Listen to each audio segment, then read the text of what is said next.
Hello दोस्तों, आप सभी का स्वागत है हमारे यूट्यूब चैनल में। कक्षा 8 हिंदी का फुल सॉल्यूशन पाने के लिए हमारे चैनल को सब्सक्राइब करें। आज हमें अध्याय 5 की ग्रामर सॉल्यूशन करनी है। तो प्रश्न क्रमांक 4 में खाली स्थान दिया है। पहले में भरेंगे मुक्त, दूसरे में नंदन और तीसरे में माले और चौथे में भरेंगे दिले। ये हो गया आपका खाली स्थान। भाषा अध्ययन में देखेंगे। भाषा अध्ययन का पहला क्वेश्चन है शुद्ध उच्चारण कीजिए।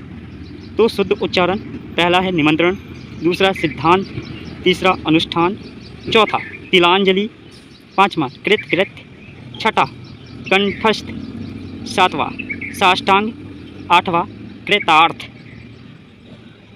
अब नीचे दिए गए हैं निमंत्रण। रिश्तेदारों को बुलाना क्या कहलाता है? निमंत्रण। आमंत्रण है किसी के कार्यक्रम में जाना, लेकिन इसमें क्या है, भोज आवश्यक नहीं होता, ये होता आमंत्रण। प्रश्न क्रमांक दूसरा है, ये जो है समान उच्चारित है, इनके अर्थ लिखना है और वाक्य में प्रयोग करना है। तो मैं आपको इनके अर्थ बता दे रहा हूँ और आप इनका वाक्य में प्रयोग खुद करिएगा। अन्य का होता है अनाज, अन्य। अन्य का होता है दूसरा।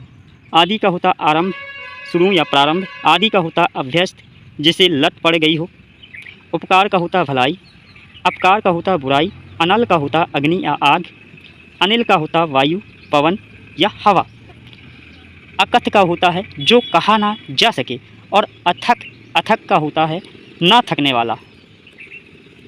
अब आगे देखेंगे प्रश्न क्रमांक 3।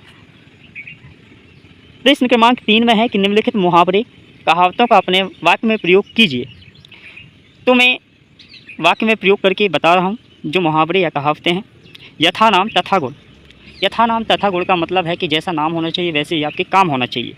तो शीतल नाम की कन्या स्वभाव से क्या है, शीतल है। यही क्या, यथा नाम तथा गुण।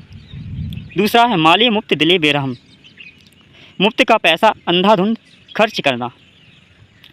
आजकल नेताओं पर यह कहावत कि माले मुक्त दिले बेरहम चरितार्थ होती है, मतलब कि उनके चरित्र में ये फिट बैठती है, क्योंकि आजकल के जो नेता हैं वो जनता का धन लूट लूट कर मन मर्जी से उड़ाते हैं, खर्च करते हैं। तो ये कहावत जो है उनके लिए फिट बैठती है। मुफ्त का चंदन घिस मेरे नंदन।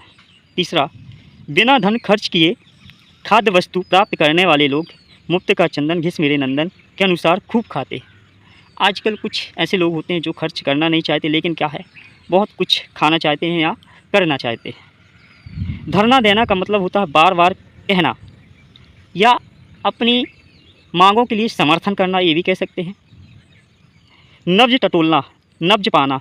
विधानसभा के चुनाव में मतदाताओं की नब्ज टटोलना आसान नहीं है।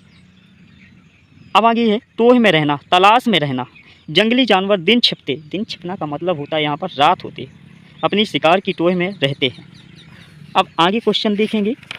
प्रश्न क्रमांक 4 भाषा अध्ययन का। प्रश्न क्रमांक 4 में ये है कि उचित स्थानों पर विराम चिन्हों का प्रयोग करना है। भगवान ने इस संसार रूपी अजायब घर में भांति भांति के जीव जंतु, तो जीव जंतु के बीच में डैश लगेगा, छोड़े हैं। हैं के बाद पूर्वनाम।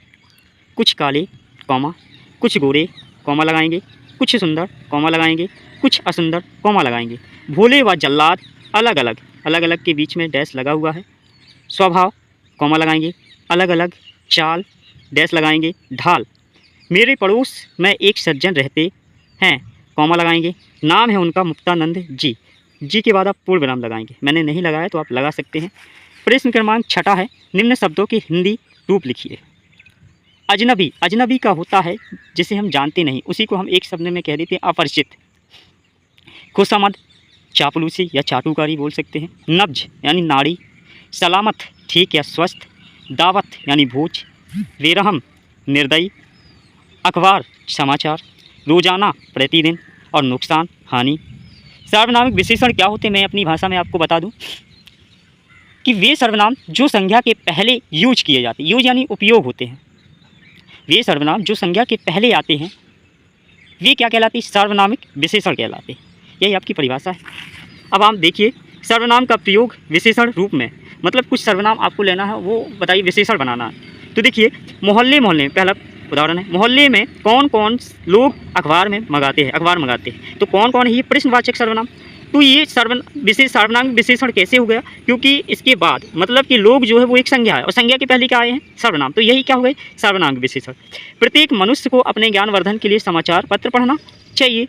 ठीक है, अब देखिए ईश्वर की कृपा से उनके 6 लड़के व 4 लड़कियाँ। तो देखिए बेटा, लड़के क्या है? ये लड़के जो है ये है आपका संज्ञा और संज्ञा के पहले क्या है? 6। 6 क्या है? सर्वनाम। तो यही क्या है जो 6, अब ये हो गया सर्वनामिक विशेषण। अब लड़कियाँ क्या है? संज्ञा और संज्ञा के पहले 4 क्या है?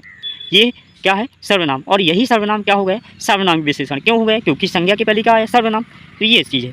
ऐसे वाक्य बनाइए जिनमें वह यह जो क्या कोई शब्द सर्वनाम के रूप में प्रयुक्त हुए हैं। तो मैं बताऊँ कि सर्वनाम कैसे प्रयुक्त हुए हैं। तो एक चीज़ है कि संज्ञा के पहले कोई सर्वनाम आता है तो वो होता है सर्वनामिक विशेषण। ठीक है, और यदि उसके बाद मतलब कि सर्वनाम के बाद कोई भी शब्द आए यानी संज्ञा को छोड़कर कोई भी आए तो वो सर्वनाम ही होता है। तो देखिए, वह पत्र लिखता है। ठीक है, यह मेरी पुस्तक है। तो यह क्या है? यह एक सर्वनाम है। और मेरी क्या है? सर्वनाम। तो सर्वनाम के पहले सर्वनाम ही आया तो यहाँ सर्वनाम। यह वही है जो मेरे घर आया था। वह क्या कर रहा है? कोई आया है। अब आगे देखेंगे, विशेषणों के पुनरुक्ति वाले शब्द। प्रत्येक टोली में 5-5 बालक होंगे। भाई क्या है? निश्चित है। क्या है? निश्चित। पके पके आम इकट्ठे करो। तो कैसे करो? पके। आम कैसे होना चाहिए? पके होना चाहिए। अच्छे से अच्छा फल लाओ। फल कैसा होना चाहिए? अच्छा। लाल लाल सेब मीठे होते हैं। तो कैसे होते हैं? लाल लाल सेब मीठे होते हैं। तो इस प्रकार से आपका क्या हुआ? सॉल्यूशन हो गया पूरी ग्रामर। अब आगे देखेंगे अध्याय 6। अध्याय 6 सॉल्यूशन पाने के लिए आप हमारे चैनल को सब्सक्राइब और शेयर करें।